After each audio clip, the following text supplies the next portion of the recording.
out the Pro Shop. That's right, the Pro Shop is the platform stores where you can go and buy all the latest merch to support the platform. Available at the Pro Shops, we have dozens of hundreds of products available for you and your family. Unisex tees for men and women, hoodies and sweatshirts, tank tops, kids and baby items, long sleeve tees, mugs, pillows, wall art, bath bedding, face masks, phone cases, stickers, bags, fanny packs, socks, hats, and many other items. Please feel free to check out the Pro Shops. The link is in the description section below. And remember, it helps the platform continue to grow. So check out the Pro Shop and who that too.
All right, family. For all things Pelicans, we in the building. We having sound issues here with y'all hearing the sound. I'm going to continue to work on that as we move ahead. Welcome to the show.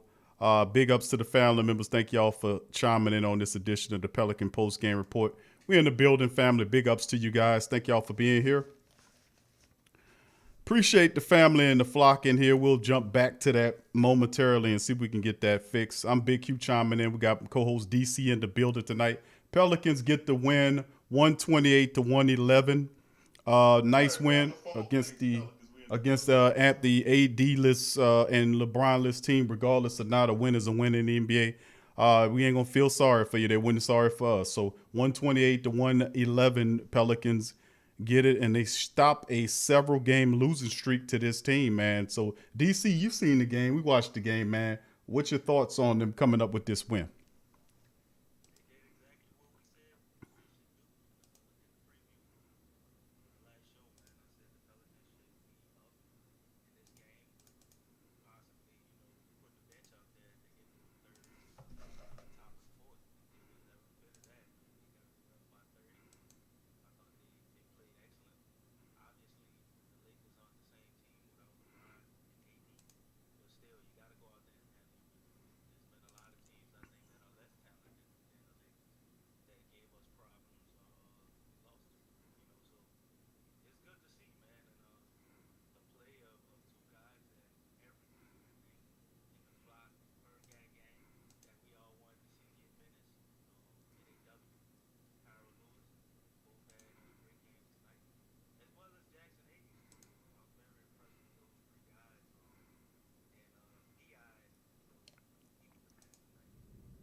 The way he does can't be stopped. And you know Zion gonna do Zion things, man. Complete game tonight. So he was Zion, man. This dude just day in, day out, man. It's the same old thing. Very, very exciting. Love to watch him. And he never disappoints, man. Guy always shows up. And he's getting better on the defensive end, Q. People, them whispers getting quieter and quieter about Zion playing defense, bro. He's slowly but surely getting better on the defensive end. I'm not seeing people just manhandling, take advantage of him like they normally do. So impressive win for the Pelicans, man. We got to wake up and do it again against Denver. This one I'm a little scared about. Yeah, we had a few sound issue, DC. I think I just ironed it out. Some of what you said, bro. Give him another breakdown of it, a short breakdown of it Oh man, you again. had me. I was going in, man. I went to church. Just a quick breakdown, a 30-second breakdown of what you're saying about They ain't why hear they got nothing the I win. said. Well, I mean, they just caught it. You know, we just got the sound back up. Like I said, I don't know what's going on with it, but it looked like I got it done. But yeah, just Okay. while we doing that, I'm gonna go into the statistics of it, and you just give a quick breakdown of it, for the family members. And actually, I'll tell you what we're gonna do. We're gonna pop in Stan Band. We'll do that, and then we'll come back to. We'll get into Well, the all right, we're statistics. gonna You can start build over. on All it. right. We're gonna do it like that. So give me. We're gonna Gotcha. chime. We got Stan Band. We're gonna chime him up, family. Like I said, yeah, a few sound issues, but we got through it. Here goes Stan Van. His thoughts on the matchup, family. How the Pelicans came out with this one. Good coaching by Stan Van. By the way, tonight. Here we go. I thought we were Yeah. pretty good defensively tonight. I mean, again, part of it is they don't Y'all have a put a lot of one in their the chat guys, if but y'all they can hear shot that. the ball well tonight. I mean, they shot the ball from three a lot better than they normally do. So it's not like they just can't make any shots. They shot it really well. I thought our defense was pretty good. Yeah. Stan, what did you like specifically about what Jackson did today? I just think, look, to me, Jackson defensively has been a lot more active. He's trying to get on the boards, and his energy is good. I mean, running up and down the floor, you know, rolling hard. I like everything about what he's doing. And what I really like is, you know, he's put together 5 or 6 straight games of playing like that. And, you know, I think the thing you're looking for from individuals and from a team is consistency in the way that you play the game. It's not, I don't mean consistency. You're not going to go out like, say, maybe Zion does and get 20 plus every night, but you can play with that energy and play defensively and get on the boards every night. And that's what I think he's doing. So, you know, I think Nikhil's doing the same thing. Kyra's doing the same thing. You know, that is the kind of consistency you're looking for. The consistency in intensity, effort, focus, all of that. And we've been better. Hey Stan, it's Andrew from ESPN. Do you think that the losing minutes or sitting down for most games, the benching that Jackson had earlier, has helped his development, helped him kind of see some things maybe a little bit different? I don't know. You'd have to ask him on that. I hard for me to know what reasons are behind things and what motivates people and everything else. I see what I see on the floor. So I do think he knows, right, that he's got a very good player that's sitting there behind him, that if he doesn't bring it, we can always go back to. So I think he knows that Billy's really a good player and, you know, he's going to have to earn his minutes. I think that's always good for guys. And Zion was able to extend his streak to 21 games tonight, 20 points or more. Just how remarkable has this consistency been on offense for a guy so young? Yeah, I mean, you know, look, he's just a really, really good offensive player. So we see it every night. You almost just get used to it, you know. You just get used to it. Like, I didn't even think tonight was like one of his better nights, you know. You come out of the game saying, Zion was okay tonight. He was average, you know. I mean, shit. I mean, he's so good now. The standard's so high on the offensive end of the floor that, you know, I don't know. You just start to take it for granted. I don't want to do that, but you do start to get that way sometimes. And Kyra also had a career high scoring night. What did you kind of see from him in his minutes off the bench? Well, he made shots. He got the ball up in the air better. That's the one thing I noticed. He's been shooting the ball really flat. I don't know if Spoon and the other assistants had worked with him, but he got the ball up in the air and shot the ball well. And he's always pretty good on the attack. Hit a little runner, you know. I mean, he's active defensively. You know, he was really good tonight, and it's a good night for him. He got to be interviewed, you know, by TV after the game. You know, it was great. Great night for him. One more. It was another off night offensively for Bledsoe. He's had maybe 7 or 8 of those, it feels like, in a row. Do you worry about a veteran like him, or because he is a veteran, you have the trust in him to kind of figure it out? Well, I've got the trust in him both to figure it out, but I've also got the trust in him at the defensive end of the floor. I thought he was good tonight on Schroeder, who's a really good player. I thought he was really, really good. But am I concerned? Yeah, because, again, I said it before the game, I'm concerned about his confidence. I'm not concerned about whether or not he'll make shots. He will. All he's got to do is make a couple. He'll go on another run. But he's not even really looking to shoot the ball a lot of times. That's what concerns me. Hey Coach, Brent Martelli with AP. Brandon Ingram in the third quarter with the 17 points. Was that just kind of a flow thing? He was filming the mid-range game, or was that by design, or how much of each? I mean, he's a really, really good offensive player, and, you know, he was getting to his spots. His energy level, the last 2 games, energy and aggressiveness offensively has been outstanding. You know, and he's just really good. All right, that'll be it. Thanks, Coach. All right. That's Stan Van Gundy, family, breaking down his thoughts on the game. As you can hear, old Stan Van, man, feeling pretty confident about the win tonight by the Pelicans, and rightfully so. And, of course, on the back end of that discussion, you heard Van Gundy talk about ultimately, you know, the confidence of Eric Bledsoe, who's been struggling, but did give a decent output tonight as far as the defense is concerned. But in even seeing him not take the shots the wide open shots because that's a part of the confidence, man. He's just really he just don't have it right now. So Stan Van's Yeah, I talking kind about of that. felt bad for him tonight, man. Mhm. Seeing Eric Bledsoe out there, I actually had a little sympathy tonight, man. I didn't want to bash him. You could tell he was trying not to Try not to shoot mess that the thing. flow of the team up, Hmm. and he was trying not to take shots because he knew he was gonna miss. And he was hustling on defense, man. But on the offensive end, it's just like he just looked defeated. It was hard to watch, man, for him. But we was up by a lot of points, so you feel a lot better about that. Yeah, that's true, man. And anytime you can get a win against the Lakers, whether they missing stars or not, I don't care. I'll take it. You know what I'm saying? They will take it. It's the whole thing. Pelicans blow out the LeBron A.D list Lakers 128-111.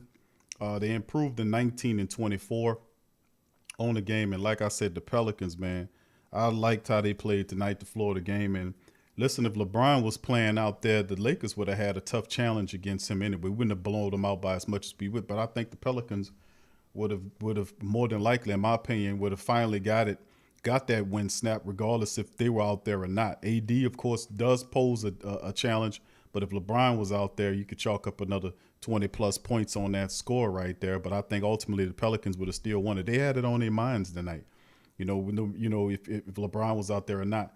But in the end, let's go over the statistics in this one. The Pelicans 90 attempts. You think all of these Lonzo Ball rumors and maybe NAW and Kiara getting minutes and seeing what's going on had anything to do with it? I mean, they saying Lonzo had an injury there, but I mean, listen, where there's smoke, there's fire, man. Getting this close to the deadline, there's too many people coming up, and of course, a report came out by Woj and of course Wendy. The 76ers now. Wendy saying that David Griffin, not Trajan Langdon, but David Griffin is fielding calls for Lonzo Ball. So that's very. I mean, if he wasn't the guy that you wanted to move, then why is Griffin fielding calls for him? And ultimately, and they even said that what they would That's want just for what him. you do. Just like with Drew Holiday. And they We were said just what they taking want. calls. We Well, weren't gonna listen, trade her. you gonna take calls for Zion or Bi? Of course not. You're not gonna take Hell calls no. for them, You right? gonna hang up. I'm not interested in that. We're not moving him. So he's the one responsible for this. This Griffin guy, he's fanning the flames here. We all know that the star, one of the two stars, Lonzo, and Zoe. I mean, Zion said that they want this guy to be here. They want him to be here. And then you turn around, And Lonzo came out and said he wants approximately $20 million a year. That dropped today too. And another through, Rich Paul's people. And this is the thing too, the DC to make mention of. The talk was that the Pelicans want a first round pick and a player for him. So Chicago is a player in this whole thing as well. So I don't know if they talking Levine for him in the pick. I don't know what's going on there, my man. Only thing I can say in the I end, seriously doubt it. They would want to pair him up with Levine. They actually match and they went to the same college. It really wouldn't make a lot of sense for the Bulls to swap Levine for Ball. I mean, I like Lonzo Ball. I kind of want him to stay. I think we would be really good with him with everything we got if we could manage out those defensive issues.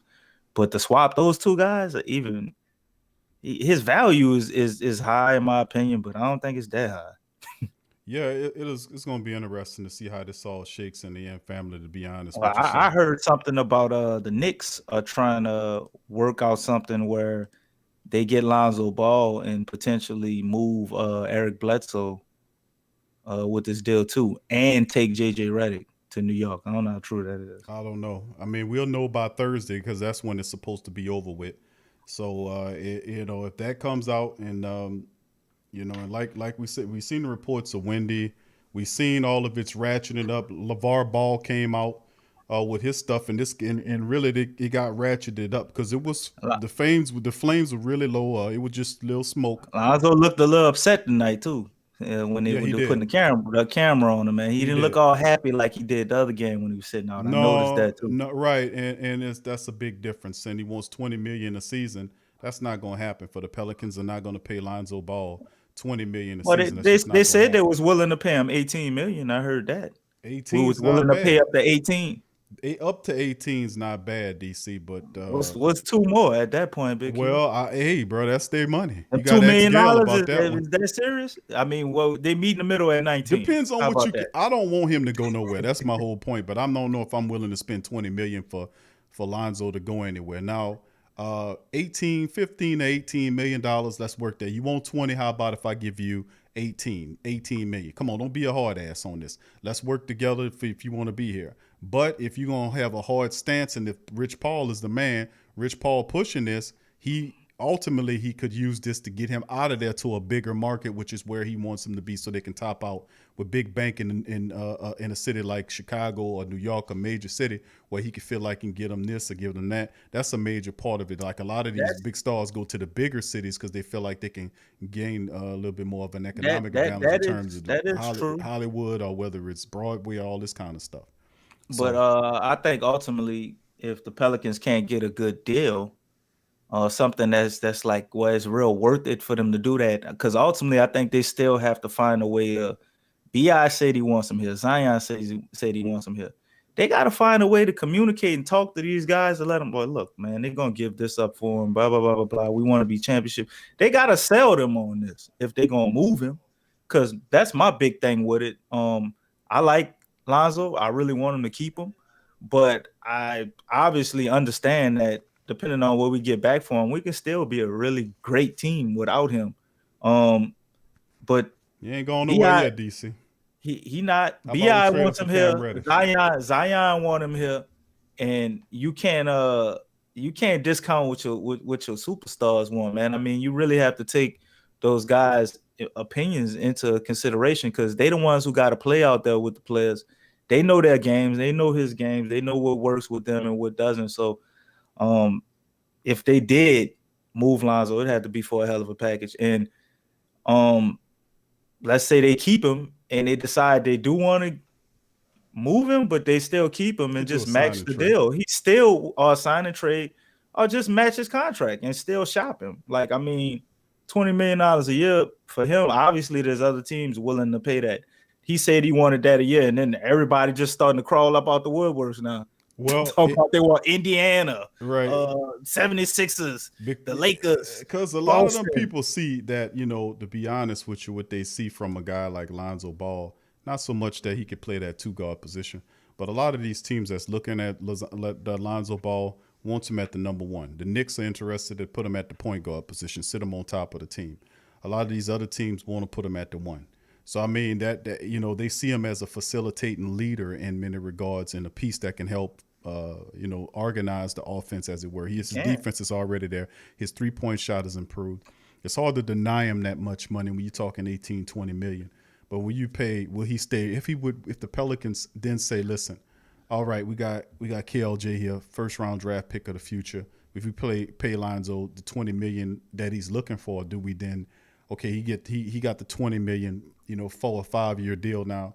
Then we have to figure him out. Now he's one of the 3-piece. Now he's Lonzo, Zion, and B.I. Do we then refocus him back to the point guard position where he'll be do a lot better there and moving NAW? It opens up some things. You have to because in my opinion, we have everything we need, because you focus on him. Obviously now, once you put money behind him, like, you have to call plays for him now. That's right. That's what I'm saying. But the 20, but I'm saying, listen, brother. The $20 million, DC. I get where you're coming from. I'm saying, nah, that wasn't it. The real thing though is the fact that you have Kiera and NAW, and you got Lonzo. All three of those guys can play together. NAW is big, damn near just as tall as Lonzo. They both can guard wing guys. You know what I'm saying? You can run a 3-guard lineup certain aspects of the game, or maybe to end the game out, and you don't lose anything. You actually gain. Well, Kiera can play with the ball. Lonzo can play with the ball or without the ball. NAW can play with the ball or without the ball. $20 million. I don't think he stays at 2. If you paying him $20 million, I think you got to put him at the 1. I mean, obviously that's what I'm saying. I'm saying that, but I'm saying you can run lineups where you got those. I get you on that. I get you. Right. He does provide you the versatility because KLJ's speed is unmatched at that position. But if you committing that much money to Lonzo, he got to play the one position. You got to refocus his role because now he's a key component here. Right now, they treat, I ain't going to say like a redheaded stepchild, so to speak. I'm not saying that right now, but when you commit that amount of money to Lonzo, is that he'll be a key cog. 158 to BI. Zion got his bread, and then you commit the 20 million, 18, whatever it is to Lonzo, then you got to resync his role. And you sit him at the one. But you're absolutely right. In the end, if that pays out even better too, because NAW next to Lonzo, 6'6", 6'7", right there, then 6'9" would be. I mean, you have a really tall backcourt there. You know what I'm saying? You got Brandon Ingram. You got DC shooting. Then you got Steven Adams. And you got 6'6" in Lonzo. You got 6'6", 6'7" in NAW, 6'9" in BI, and of course the smallest player there is a 6'7" Lonzo, who plays a lot bigger. You mean Zion? I mean Zion, right? Yeah. But I'm sorry about that. But you got to measure him sideways too now. Well, in that case, he 8 feet tall. He's small when you measure him sideways. Right. So listen, let's revisit that, DC, toward the back end of the show, because I'm gonna make sure I pull up some articles and I'm gonna share it with the flock game so we can reinforce that. That's been heavy on my mind, bro. Been a lot of talking the last couple of days, a lot of Lonzo chatter. It's gonna build to a crescendo. I know everybody been hearing that. It's gonna build to a crescendo because a lot of this stuff really got on fire today. It was kind of smoking yesterday, but today a lot of this stuff broke. Wojnarowski came out windy with some stuff. What did Woj say? Because I value Woj. Well, he was saying that the Pelicans are listening, that he named Griffin in particular, not just like a vague thing and say the Pelicans are listening. No, he put Griffin name in the mix and said that Griffin is fielding calls he on potential calls for Lonzo Ball. He's fielding those calls, and he's saying what the Pelicans want. I heard one report said they want a first-round draft pick and a player, a key piece or a key player. A starting caliber player. That's correct. So, I mean, we'll see what's going on, because if they're doing that, odds are they're not looking to pay Lonzo that much bread. So we'll see how it shakes. We'll revisit that on the back end of the show, because I know that's on the Flock's mind. Big up. So let's get into this one. Let's wrap this up and get this one done. We'll do the preview, and then we'll revisit the Lonzo fiasco. Let's go. All right, so here we go. All right, 47 of 90 in the team statistics, family, 52.2% the Pelicans tonight, 36 of 85 by the Lakers, 42.4. Pelicans were 10 of 29 from downtown for 34.5%. You had 18 of 27 by the Lakers for 48.6%. Didn't help them that much. Pelicans were an amazing 24 of 26 from the charity stripe, 92% tonight from the charity stripe. Big ups to the Pelicans on there. And the Lakers were 21 of 30 for 70% from their charity stripe. Pelicans demolished them in the rebound war, 53-34, had 42 defensive rebounds tonight. They were 28 assists given out by the Pels versus 25 by the Lakers. 10-9 steal ratio advantage Lakers, 4-3 advantage Lakers with the blocks. And of course, the Pelicans turned the ball over 14 times, had 15 points off turnovers, 13-time turnover by the Lakers, 14 points off turnovers for them. Fast break points, 18-10. Just annihilation on the points in the paint battle, 62-32, just wiped them out in the paint. And the Pelicans led by as much as 30 points in this contest. This was over early, and the Lakers as much as 5. But DC, with that being said, statistical, what you see about the team statistics that poke you in the eye? DC? All right, sound like we lost DC. We're gonna see if we can resync them, family. We're gonna keep. I'm here. All man. right. Okay. You. Okay. Go ahead. Team stats. What you think? Man, we got a lot to be happy about, but the most important team stat of the night, Big Q, that tell you everything you need to know. And you listen to me. You listen close. I'm listening. 2 minutes by Wenyen Gabriel. That is the stat of the night. Bro, if Wenyen Gabriel got some minutes, goddamn well we won that game. 2 minutes by Wenyen Gabriel, bro. You are correct. You are correct, sir. 92% from the free throw line, man. I was that was one of the things I was most impressed with. There was a lot to like about this game, but I sat back and we was going to the line, getting our attempts. obviously, I never feel like the Pelicans go to the line enough, especially early in the game. It was kind of lopsided early. The Lakers was getting a lot of calls, and we weren't really getting many. I remember they had a foul Kiera twice, and they went to review and all that. I mean, if that was been B.I. did that, man, they would have kicked B.I. out the game. That's supposed to be a flagrant foul, bro. They call it a regular foul, and then the people was trying to say it wasn't a foul at all. They challenged it. I'm like, man, what the hell going on here? But amidst all of that, we made 92% of our free throws, man. I was very impressed with that. And I'm like, wow, they've been working on that. Because have we had a game all last year? Well, we had 92%. I don't think they had one all last year. I don't think so. I don't think so. Maybe man. one if I'm missing it, but not often. I don't think 92. I mean, we might have got in the 80s, but 92, I don't remember that. Right. You might be right on that. They only missed 2 free throws, and Zion obviously probably missed one of them. I don't know who else. Oh, NAW, that's who missed one, because I was shocked when he missed. He never really misses free throws. But the rebounds, man, we 53 to 34. We was dominating on the boards as usual, man. We're a very imposing team on the boards, which is kind of turned into what I thought it would be all season. We got 18 fast break points. Usually when teams dominate the boards, they're able to get out and run. So some reason we haven't been running all the time, but we kind of remedied that tonight. We got 18 points on the fast break as well. That was something that was very impressive to see them get out there and the 30-point lead, bro. Pelicans got up by 30 again, and this is the second time they did that probably in the last 6 games. I think wasn't they up on, was it like 30, 35 or something like against Cleveland, if I'm not mistaken? Yeah, there was. I don't remember if it was 30, but I know they were up pretty largely on them. I don't know, about 25 or so. This has been coming a trend with us, man. We're starting games really strong, and we find a way to build up a lead at some point. We've been having some strong second quarters, man. We've normally, it was a lot of the first quarters we kind of get it going, and then we'd fall off and come back in the fourth quarter. Now we've been starting off strong some games. We'll play okay in the first quarter, turn it up the second quarter, and then we come out in the third quarter and continue. I like what I've been seeing, and the more they keep doing this, the more consistent they are with it, the more we'll win.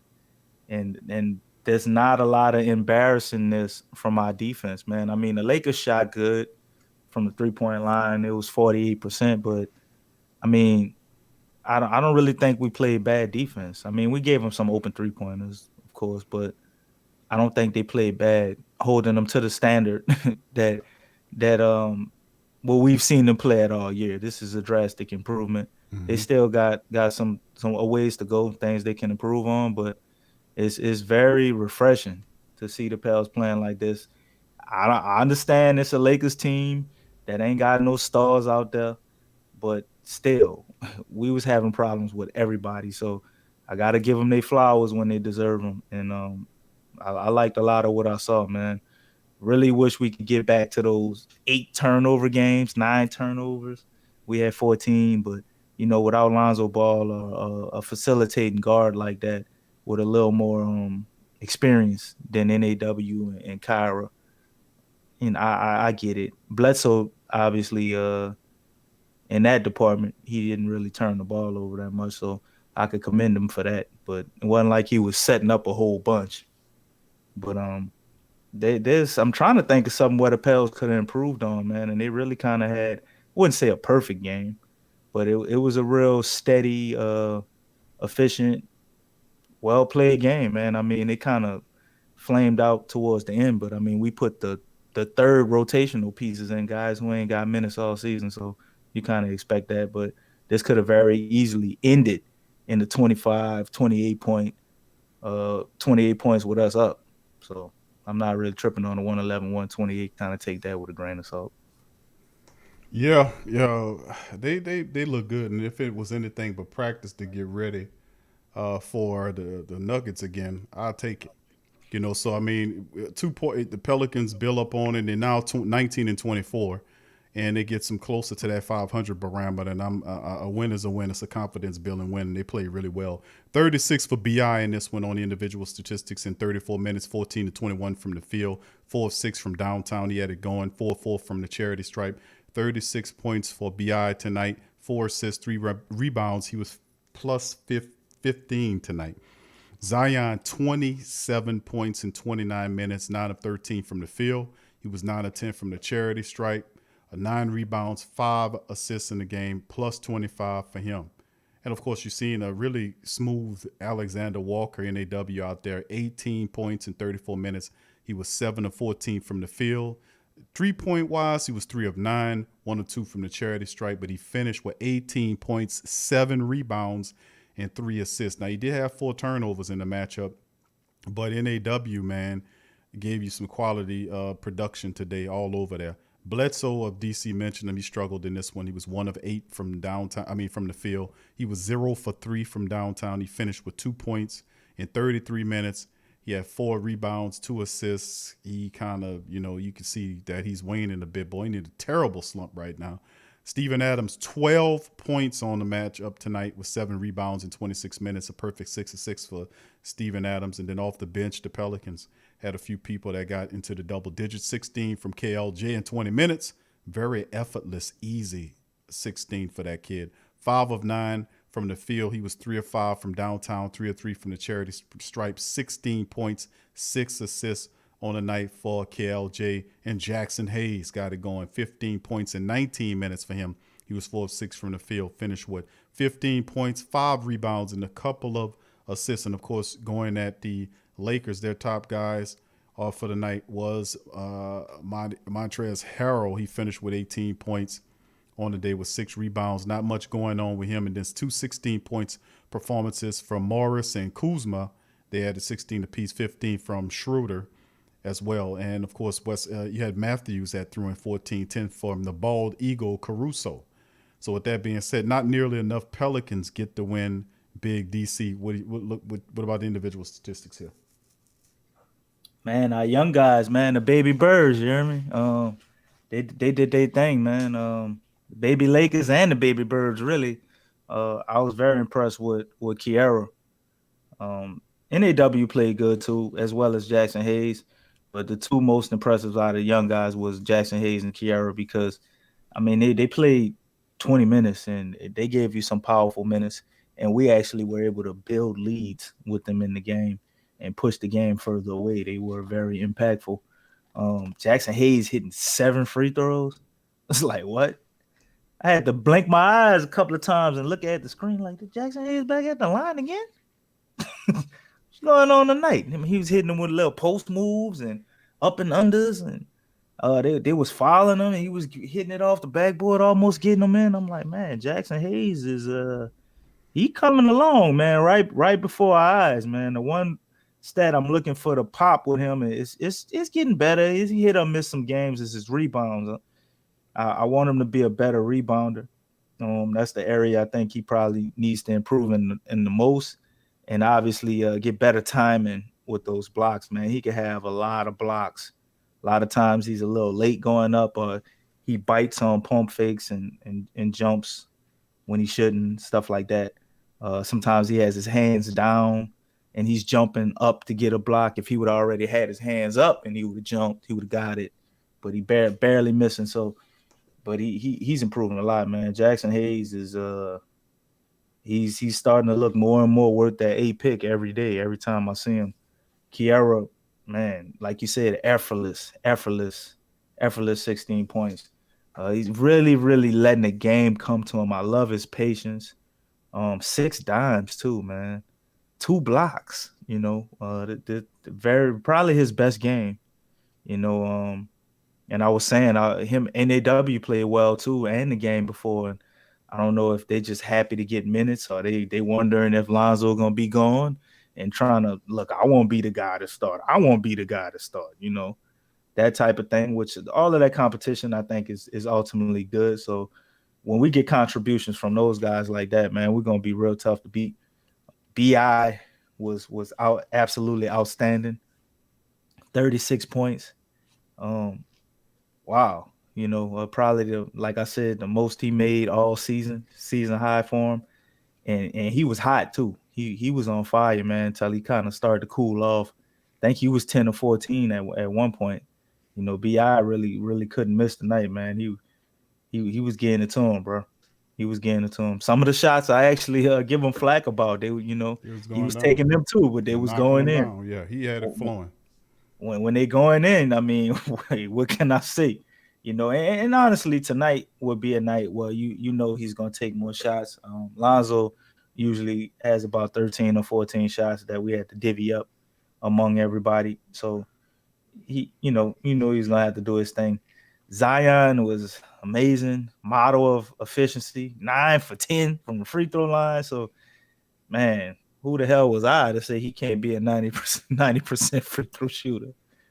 Man, one thing I realized about him, DC, is that he put his mind to it. That kid can do anything out there, man. Man, this dude is special, man. I mean, the growth process is just so fast with him, bro. It's like, because natural, you know, right? Everybody in the media is, it's Zion's second year and that, but really, technically, it's really still his first year. We had a weird season last year. Right, he was injured the whole season. You know, this is really his first year. He's really a rookie. Right. And 26, he's giving you 26 on the regular, about 5-6 rebounds, and he bumping the assist number up. He got 5 assists tonight. He's starting to get a steal or a block every game. You know, sometimes one or both. He had a block tonight. I know it's missing off stat sheet. I'm pretty sure he had a block tonight. And another game, 27 points on 13 field goals. Yeah, I don't know if people understand how amazing that is. Yeah. If we start putting this in categories of people who do this, you're going to have to put them in a category like Tim Duncan, you know, Shaq, Hakeem Olajuwon, Giannis. Who are missing, Q? That's the type of guys that had this type of efficiency, bro. Yeah, just put LeBron. Anything that's elite, DC. That's who you put him up there with, because that's what he's displaying, man. It's insane, and he ain't even opened his bag up to shoot from shots. I know he can make. I know he can make 15, 14 for consistently. I'm pretty sure he can make that. Remember the confidence. He just don't shoot it. Remember the confidence that he was showing last year when he was knocking down that 3-pointer. When he was regulated with those minutes. So I mean, that part of his game. He started getting comfortable with that 3-pointer last year. And he was not. Remember, he had like 5 of them in a row one game. Remember that? You remember that? Yeah, that was the Spurs game. I'm gonna put that a little bit as an anomaly though, but I mean that just shows you what his potential could be. There you go. Okay. There you go. He definitely has the potential to be able to do that in the future, but I don't think he's at that level the way we could, routinely expect him to hit 4 or 5 a game. He's just not there yet because his mind not there yet. He's focused on mastering what he does very well, man. I got to commend him for that, for knowing what he does well and not letting their ass off the hook. A night, he coming to get to you. They putting 3 people, 4 people there. Zion still able to shoot over him and score. I'm like, damn, what do you do with that? And now he's starting to be more of a facilitator. He's seeing guys that he was missing when they double him. Every time Kiara was open, Zion saw him. I think at least probably 2 or 3 assists came off of Kiara. He's phenomenal, man. I don't know how you stop him, and I don't know what you say he need to improve on, other than just getting more better defensively and developing I guess more confidence to take the shot, because I've seen him shoot it from 15 to 16 feet. Maybe 4 or 5 times I've seen him do that, and he made all of them. he just don't shoot it. We seen him shoot a 3 wide open, it goes in. But he knows what he is, and he sticks to that. And last but not least, I cannot leave out the heart and soul of this team, Josh Hart, man. Listen here. Josh Hart went 1 for 9, and he only had 2 points. He's like, oh, man, Josh Hart, one of them games again. Well, not so fast. He gave 15 rebounds. Then turned around, got 5 assists and 5 steals. Look, I don't care about the points, bro. It's all right. You know what I'm saying? Dude came and just, man, he's just all over the floor, bro. Played defense. He was a pest out there. He's just doing Josh Hart things, man. he almost had his career high, I think, like 17 rebounds. It's close to that. Josh Hart definitely was an engine for this team and kept the consistency with the second unit after BI kind of ignited things and got it going, and Zion had a little bit of a slow start. But man, it's just all around great effort by everybody, even Eric Bledsoe, man. Even Eric Bledsoe. Eric Bledsoe played horribly offensively, being scared, passing up shots.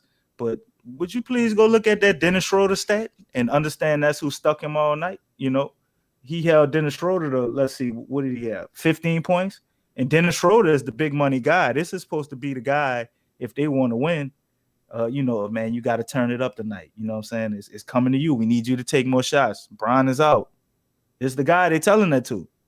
Eric Bledsoe held him to 2 and 10 for 15 points. He got to the free throw line 10 times for 15 points. So without them free throws and a lot of them calls, I think, was a little bit of a gimme. Some of them we was fouling them, but some of his calls, the ones on Trez, on Montez Harrell, I think he was earning a lot of his, and that little skill he got for kind of flopping a little bit or selling it, But a lot of them Schroeder fouls was ticky tack. But so Eric Bledsoe still carried his own weight. I mean, we couldn't have been up by 30 if he was out there just not doing nothing. So as much as we normally probably would come in here and bash him a little bit, he actually played outstanding on the defensive end of the ball. And you heard Van Gundy mention that too, and that was the reason why he got 33 minutes.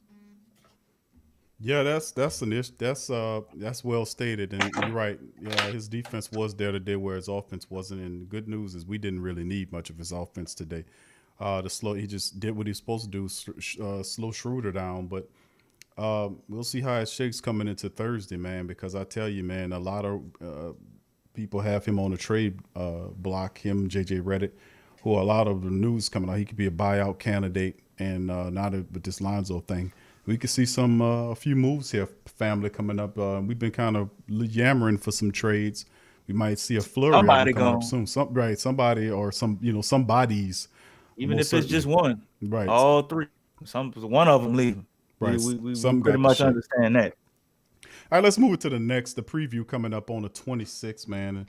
As the Pelicans get ready in 3 days, they'll take on the Denver Nuggets. That's right, the same Denver Nuggets that we took out of the party a couple of games ago, return for a leave revenge in the Smoothie King Center. So this one will be 3:26, a 7 o'clock tip-off time in the Blender, as the Pelicans will have that second home game there.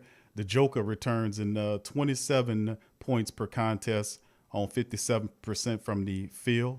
He also is the top rebounder with 11 a game, top assist man with 8.6. So like we covered a couple of games ago, the Joker, man, is the top dude in 4 statistical major categories. Why is nobody talking about him for being an MVP? They are talking about him from MVP. Yes, I don't hear it enough, man. I mean, this dude is damn near averaging triple double, man. This is crazy. Yep, and a lot of that. Now you got Jamal Murray and Michael Porter Jr. and the rest of those guys that help out, but that team goes as far as the Joker going to tell. But he is mentioned in MVP talk. Zion Williamson is the top dude, 26 a game on 62% shooting from the field. That's ridiculous. Steven Adams, 9 rebounds a game. And then, of course, Lonzo, 5.6 on 32 minutes of action. So you look at the injury report as currently constructed. You see Montez Morris is listed as out. Greg Whittington is day-to-day. And, of course, J.J. Redick is out.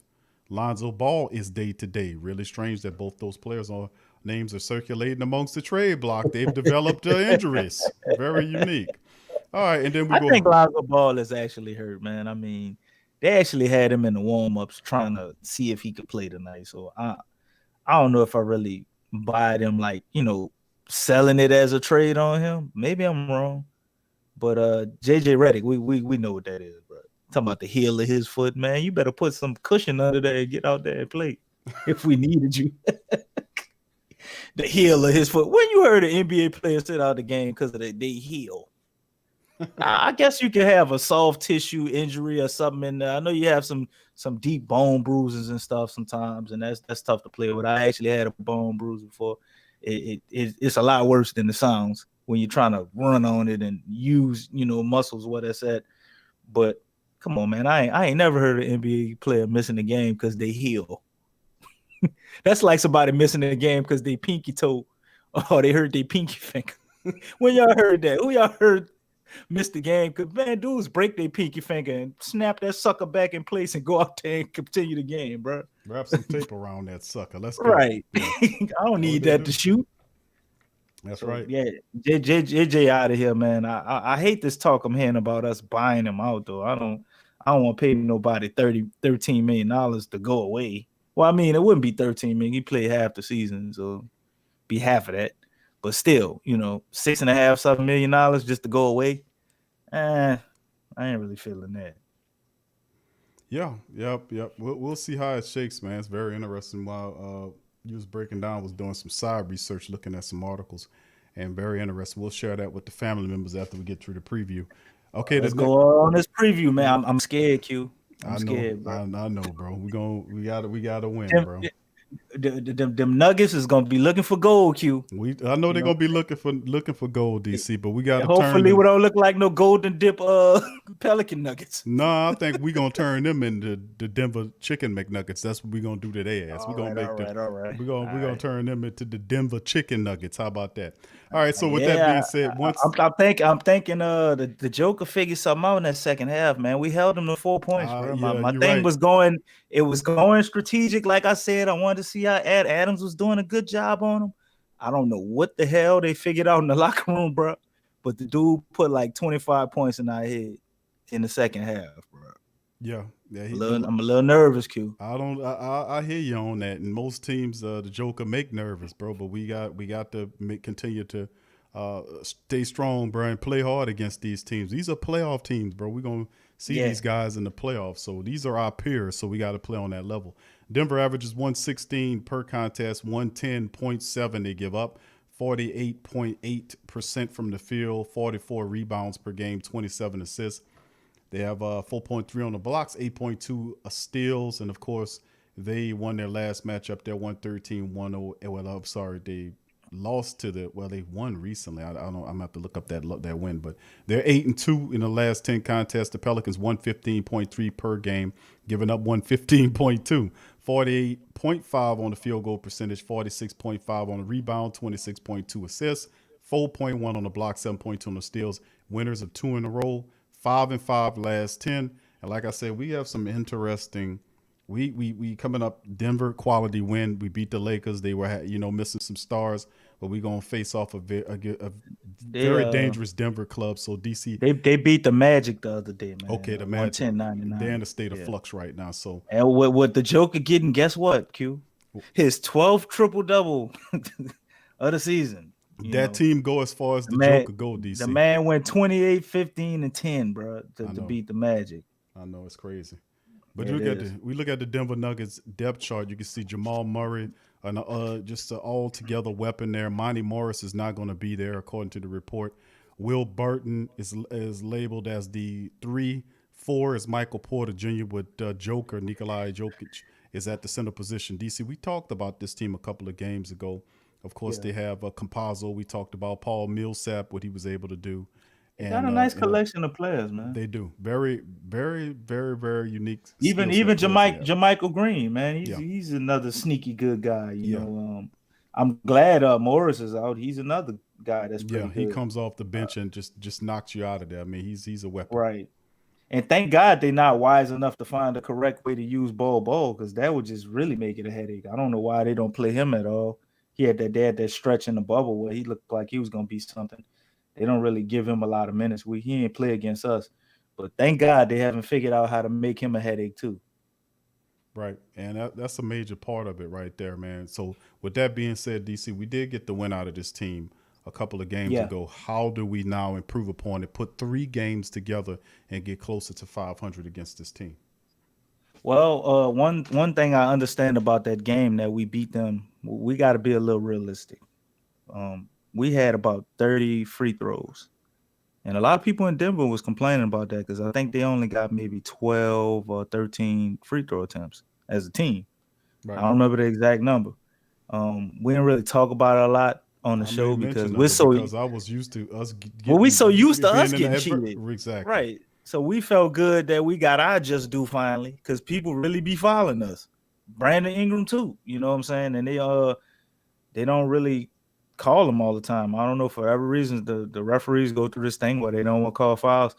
And the Nuggets were a bit of a victim of that. I'm pretty sure we fouled them, to be, if I'm gonna be honest and not be biased, I'm pretty sure we fouled them more than 12 times. But I don't think we fouled them 30 times. I don't think they should have got the free throws we got. Joker and Zion is a different beast, and he kind of makes a lot of his points off of shots. But Jamal Murray probably should have went to the line a few more times, I'm sure. So we got to understand that they came out, they were saying stuff, and I think the referee is going to be a little more in tune. So they're probably going to get more than 12 free throw attempts, and obviously that was a big reason that they lost. Joker obviously got it started a little late. We already talked about that. So we got to find a way to kind of neutralize him, or if we're not going to neutralize him, then shut off the water for everybody else. Michael Porter Jr. got his usual 15 points, but that guy has the ability to explode, so we got to make sure he doesn't go off. Will Barton is another guy that can pose as a threat. We gave him a lot of three-pointers, though, and he didn't really burn us. I mean, he hit some of them, but we was kind of living with what Will Barton was doing.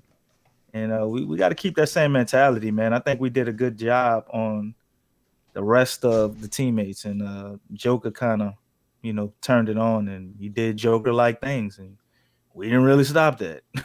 But in all honesty, there's probably no real answer for it at this point. So the best thing you can do is hope to minimize it and not let him burn you for 40 or 50 points, which I don't think he will. I think Steven Adams is a good enough defender to basically hold him to his average at least and not get torched like that. But we really can't let Michael Porter Jr. kill us or Will Barton, because Jamal Murray is going to get him. He's going to get some buckets too. We're not going to be able to shut that guy down. But if we can slow him down, that's major. And another major thing is, will Lonzo Ball be playing? Because without him, Lonzo Ball guy was guarding Jamal Murray a lot. You're going to have Bledsoe on him now, which Bledsoe did a pretty good job tonight against Schroeder. But Schroeder and Jamal Murray are two different players. Not exactly the same. No. But Jamal Murray isn't a big guy, so that kind of goes in Bledsoe's favor. Usually if you're not like taller than him, he's able to do a pretty formidable job. So that's going to be a key matchup to watch. Jamal Murray, man, if we don't let him torch us, Michael Porter Jr. doesn't do something crazy, because he's a streaky guy that could get it going and have a 25-point game out of nowhere. Will Barton is pretty similar in that aspect. If we slow up those three guys and the Joker still does Joker-like things, we walk away with this game, man. We obviously need to handle a lot of business on the offensive end. We can't go out there trying to jack up threes and miss and forget what we do. We are an inside-out team, so as long as we're getting in the paint, they're going to have to turn on the water and give us some fouls.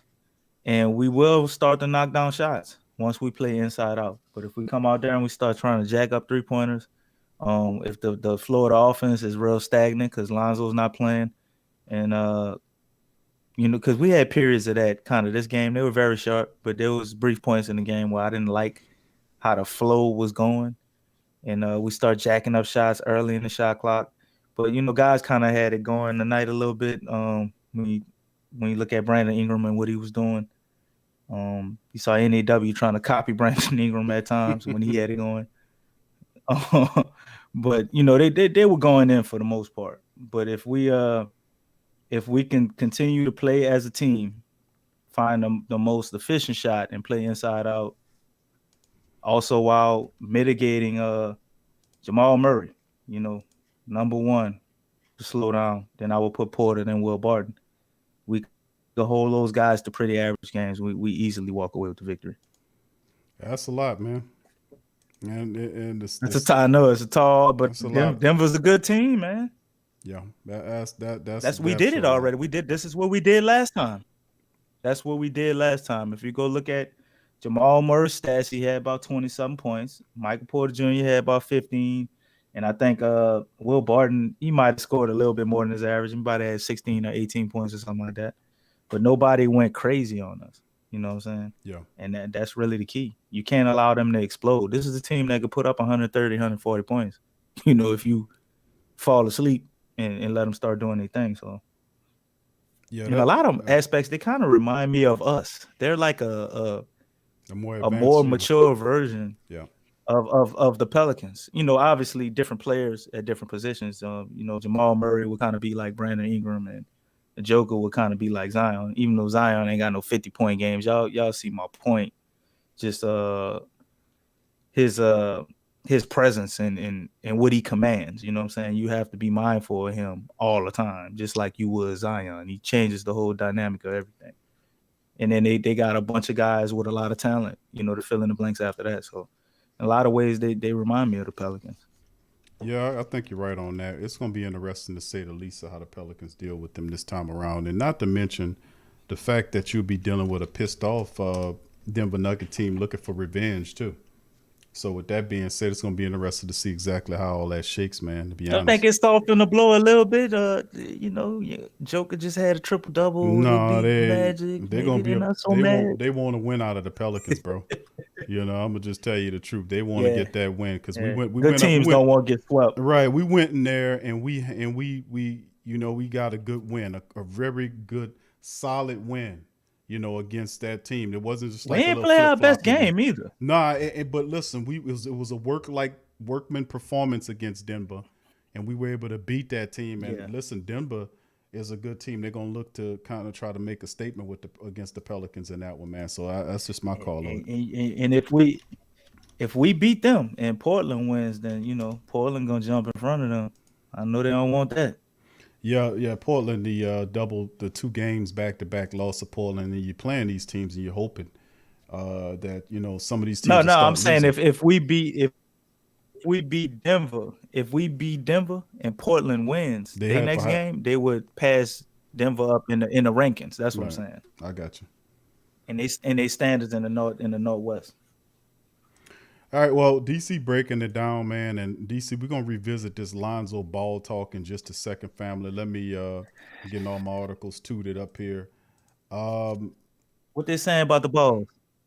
Well, Lonzo in particular, the Sixers have shown interest. We ain't talking about the other ball too. No, the big baller. No, none of that. No, right. No.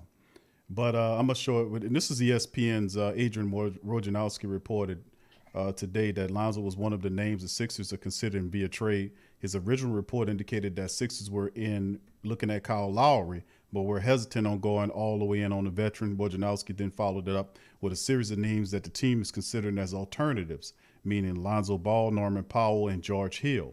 Now, Ball's role with the Sixers isn't immediately clear. Hold on, let me give an opportunity for this to load, and then I'll share it with the family members in a second. But yeah, it's a lot of stuff. It's the fact that, even Magic Johnson, he got on ESPN today and said that one of the smartest point guards, I think he said the smartest point guard, DC, and the smartest point guard in the NBA, basketball high IQ is Lonzo Ball. That's what Magic, Hall of Famer, Magic Johnson, one of my all-time favorite players, the Magic Man, said about Lonzo Ball. So, that was that's a very big compliment for him to give, and, to Lonzo. So, but go ahead, DC. The timing of it, though, has me wondering a few things, though, Big Q. I'm very, very intrigued at the timing of him coming out and saying something like that. Part of me is is he saying that because he's saying the Pelicans shouldn't trade him? Well, or is he saying that to help his value so we can trade him? I'm just the timing of him getting on national TV and saying that, it just seems odd to me. Like, why? The whole season's been going on. Lonzo's probably had his best season to play in February, and all of a sudden he just comes out now and says he's one of the smartest point guards in the league. To me, I think unless him and David Griffin are friends, and he's doing David Griffin a solid for the AD trade and all this stuff, I don't know. But it would either be a signal that he's trying to send to the Pelicans that we shouldn't trade him because we could have something great, or he's trying to help David Griffin to get that trade value up to get some better deals. I mean, but Which one you think it is, my brother? Because it's either one or the It other. could be either or. DC is so convoluted right now because you hear it started. You know, I ain't gonna say it started, Right. but a lot of the heat started ratcheting up when LeVar Ball said what he said. So you know, he obviously have some inside baseball on how much his son wants to make before we know because they obviously family and they talking. So I mean, but he ain't put out too much, but he got it cooking. And the next thing you know, everything came down the line, and then Magic said what he said. So it's, you know, without saying too much about him, putting him in elite light as far as that goes, because they have a lot of young, terrific point guards in the NBA right now. You know, so I mean, to say Lonzo's the smartest one is a major compliment by Magic Johnson to do, man. To be honest with you. Well, they asked him if he thought Lonzo Ball. Well, you know, why not say that about De'Aaron Fox? Like, you think Lonzo Ball is better than De'Aaron Fox? And what Magic said, I was like, man, it made me feel good, bro, because Magic is one of the best point guards, if not the best of all time. Yep. And he said exactly what I said. 6'9" point guard. It's not that De'Aaron Fox is better.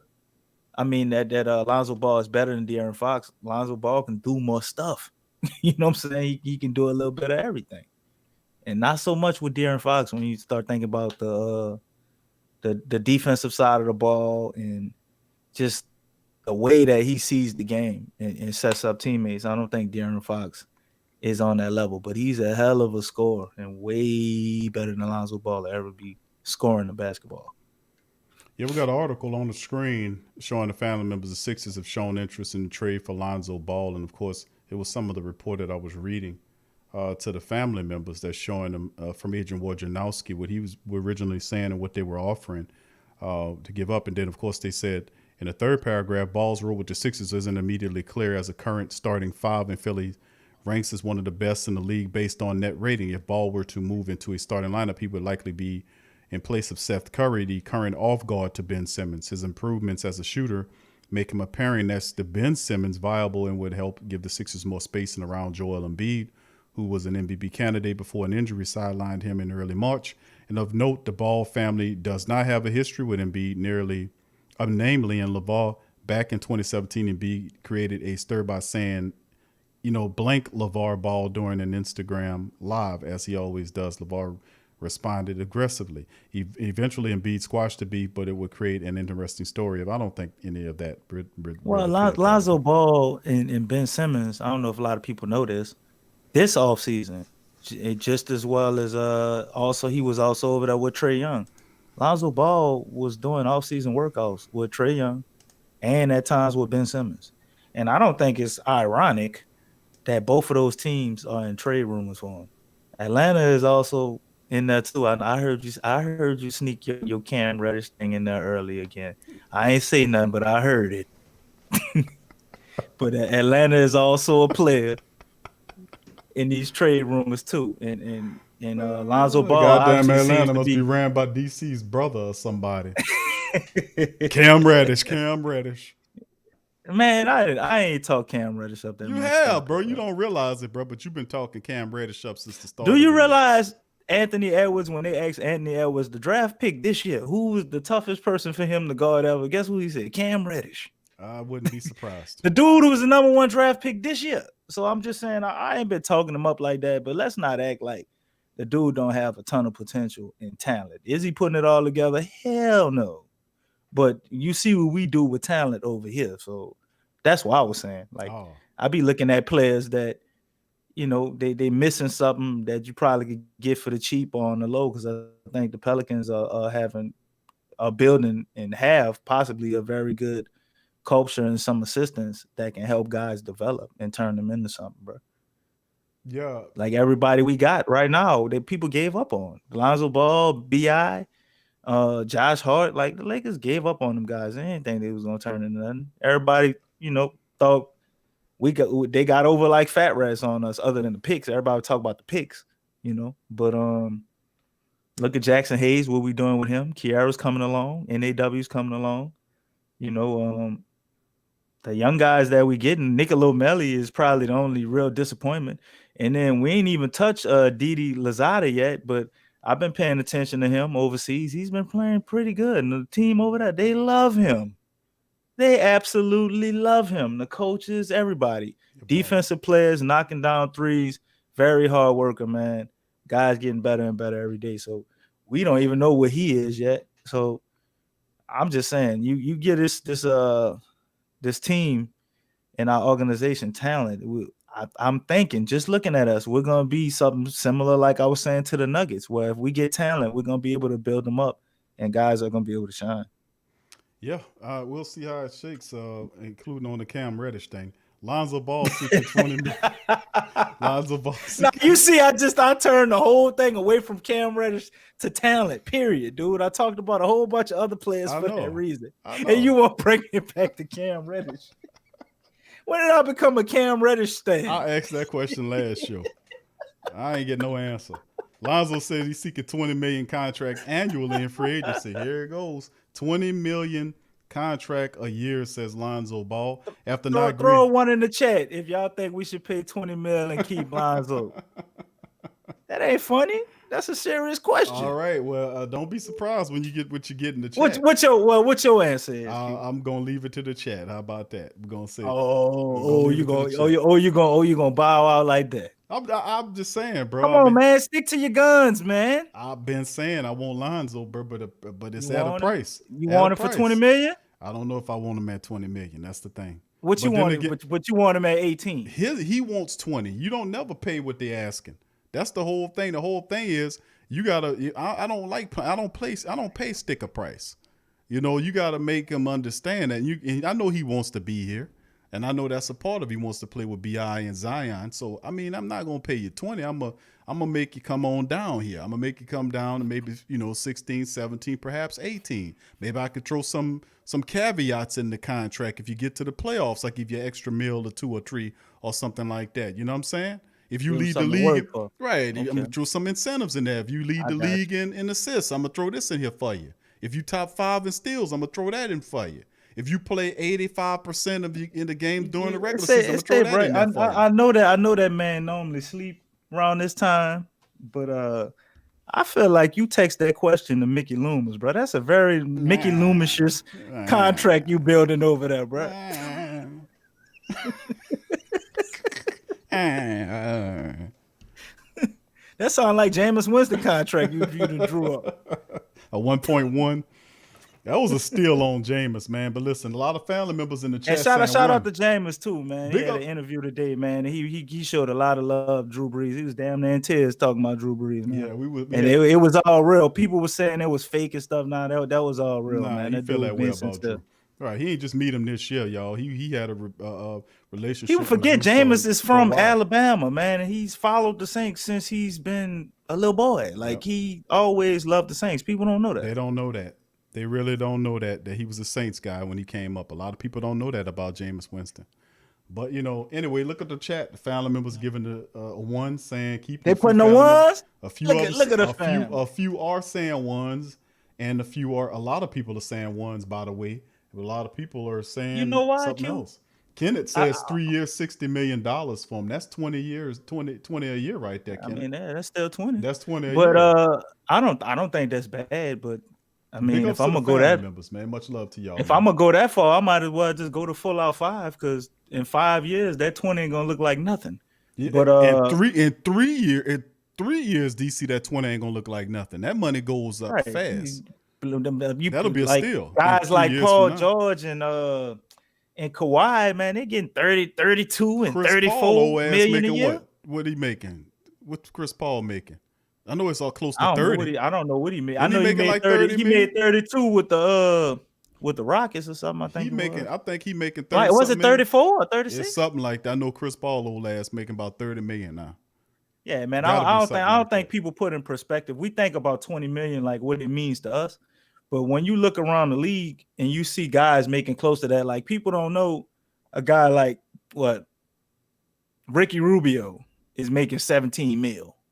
That's right. People don't think about that. A guy like Kemba Walker, who's averaging about 16 points a game or something. Yeah. He making like $30 million a Yeah, year. that's a great point, DC. And if You you, know if what I'm you put it in saying? preference to that, give me a second. Let's go through this. I'm gonna pull up an article and see if we can pull up some of those contracts and make a comparison. Because yes, you are absolutely right. Ricky Rubio, sorry ass, is making We don't think Lonzo Ball better than Ricky Rubio? Rubio? Well, I definitely think he is better than Ricky Rubio in every sense of the word. I mean, he is. Rubio's slick and all that, but Lonzo Ball is the future. Ain't no doubt about that. Well, my thing is this: for everything Ricky Rubio gives you on offense, which he does, and I think he's similar to Lonzo Ball in a lot of ways offensively. He flushes all that down the toilet on defense. He ain't about to give you nothing on defense. He's gonna be a liability on defense. Yeah, you gotta basically cover him up while he's out there. You run around him, but people misinterpret. They underestimate Ricky Rubio too, because some kind of way he the time before when we played Ricky Rubio's squad, Rubio was doing stuff. He was he good, man. He's real good. He's a guy that they undervalue. But he tore the Pelicans up the last time we played that squad. He's not part to play both sides of the ball. Like for instance, a guy like he gonna save his energy for the offensive side of the ball. He gonna distribute and he gonna hit his 3-point every now and again, and he gonna slick and slime his way to the basket too. So I mean, I said, it's the reason why he's in there. But let's get through this. Lonzo Ball seeking $20 million contract annually. Hold up, I got 2 more guys. I can tell you off the top of my head. Hold you up. go there. Can you hold them 2 guys? I know one of them Cam Reddish. I know you won't bring up Cam Reddish. No, it ain't Cam Reddish. Okay, so is it Reddish Cam? I know some kind of way it's either Cam Reddish or it's Reddish. Okay, go ahead. Joe Harris and David Bertans. Joe Harris for the Nets, $85 million. Davis? You won't bring Davis Bertans here? Davis? No, I'm just saying these guys are making $80 million. Okay. Joe Harris is making $80 million, $85 million just to shoot 3-pointers. Like, I mean, he's probably the best 3-point shooter in the league, but that's all he do.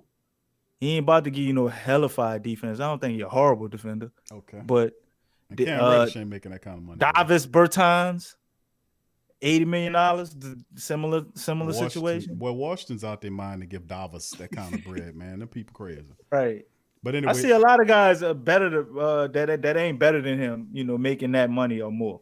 So yeah, I'm gonna pull up the contracts and we're gonna go over it. But after not agreeing to an extension, this is an article from Lonzo Wire. Lonzo Ball seeking $20 million in contract annually in free agency that came out, as you can see the date on that here.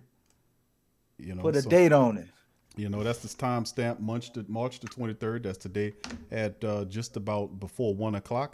After not agreeing to an extension with the Pelicans prior to the season, Ball increased his upcoming payday with another strong season in New Orleans. And hold on here. In New Orleans.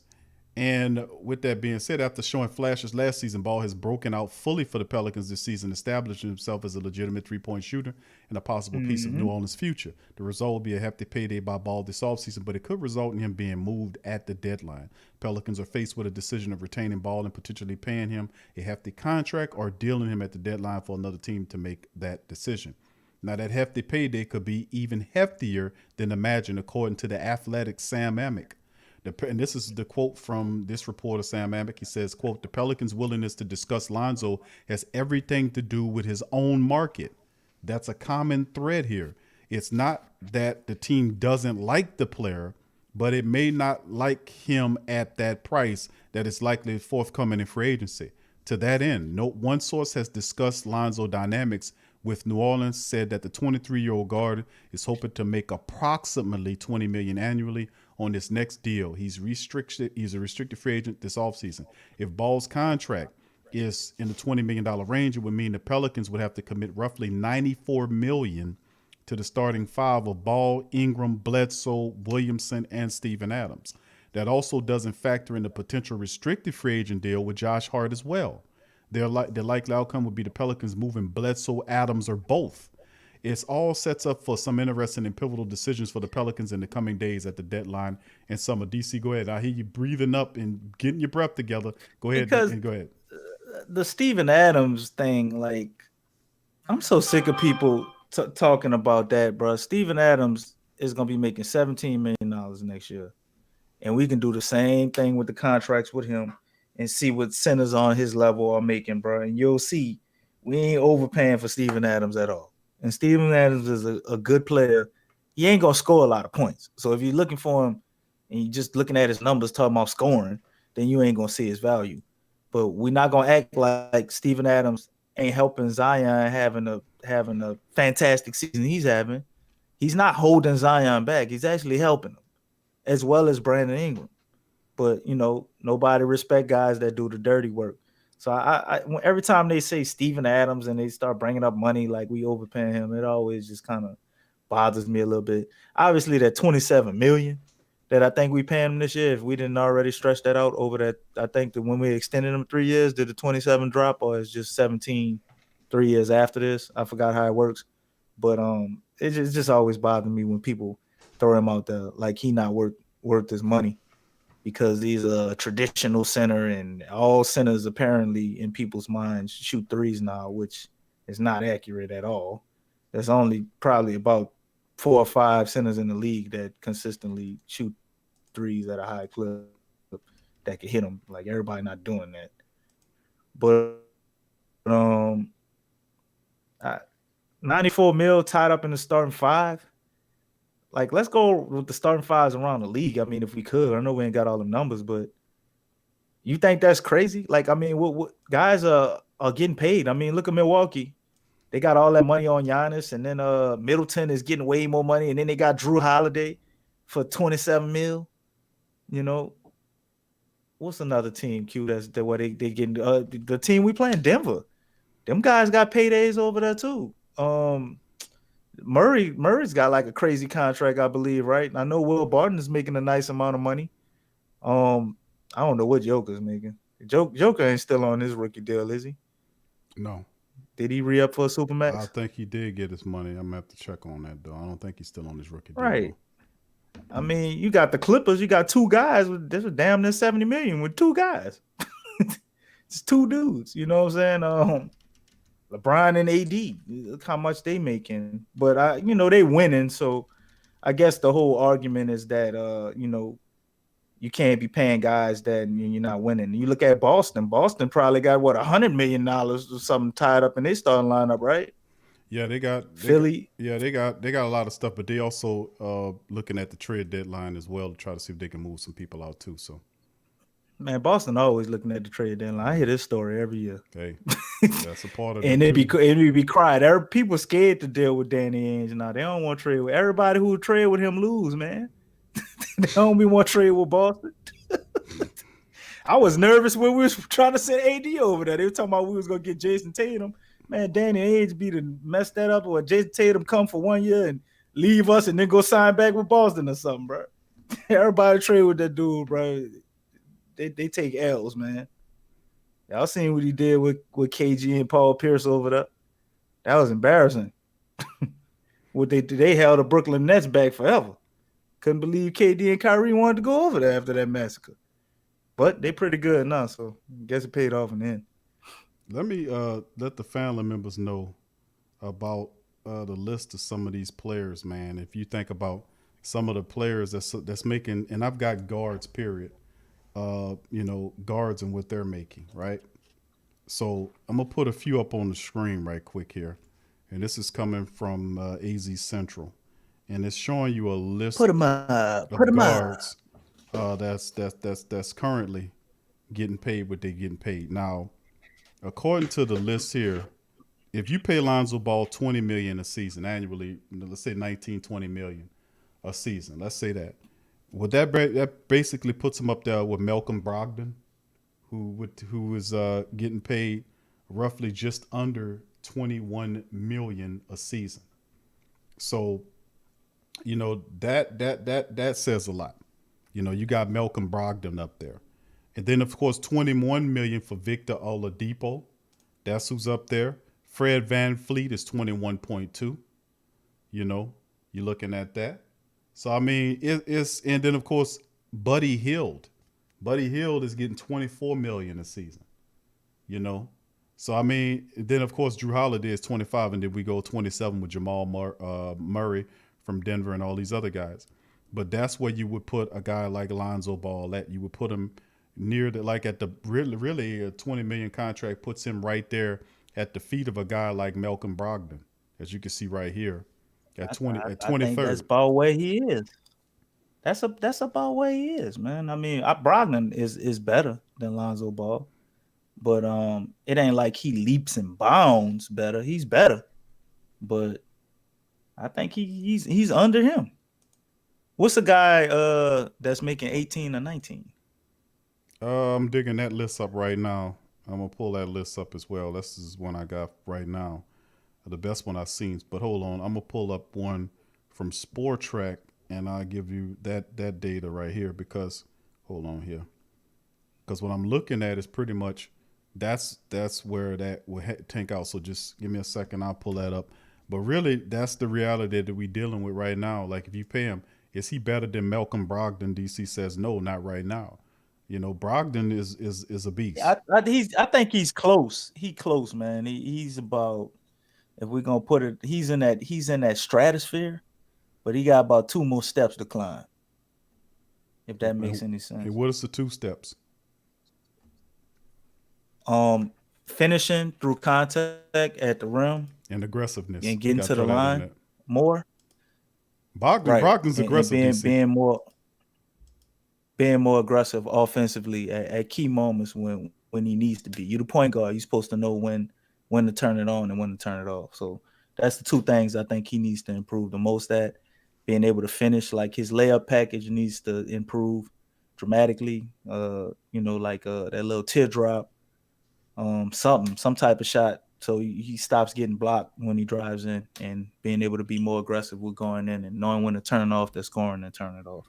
Okay, I got. If he does that, I got a list. I'm gonna share with you. Dude, be out of this world. Let me share what we got now. Of course, now this is where, and this is always good to talk about this type of stuff, and then good idea to use the contract. Say, for instance, okay, if we see the skeptics saying now trade Lonzo Ball, and the guy and the fan and people that say no, keep Lonzo Ball.